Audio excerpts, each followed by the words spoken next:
Kwazin kai ne gaskiyar magana ƙwarai kuwa. tsakanin Alinu da Adam Isungu. A tsakanin Alinu da Adam Isungu ai kamar za a ce tsakanina ni da Zahara ne. A'a, yana da majnun dai. Karfin ni da kai ba a shiga tsakanin. Sosai abin da yasa nace tsakanina ni da Zahara ai kamar yan uwa miki kanwa take gari ni.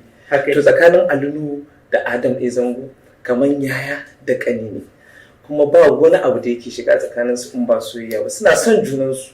Sai dai mu kalle su a haka amma suna son junansu saboda son junan da suke yi. Har Adam ya sa wa ɗansa suna Ali Haidar.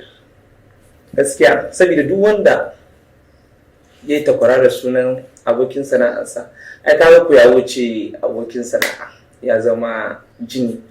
Shi yasa ban taɓa tunanin cewa akwai mutane da za su ce Alinu da Adamu ba a shiri ba.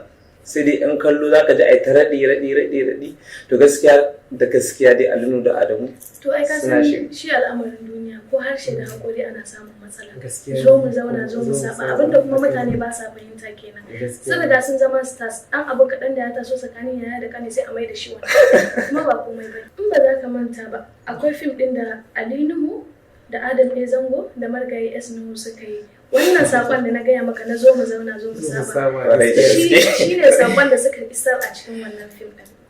So dan hayaniya ta taso tsakanina da wannan an ɗauke ta amma da ita wani abu ba yana nufin ba ma shiri ba ko ba ma san junan mu. Wani lokacin social media ita ke azzaza wani abu wanda bai kai bai kawo ba. Shi yasa ma muke dan samun lokaci mu nemo jarumai haka nan mu dan yi fira da su saboda masu kallo su fahimta. Gaskiya ne waka a bakin mijinta ta fi daɗi haka ne.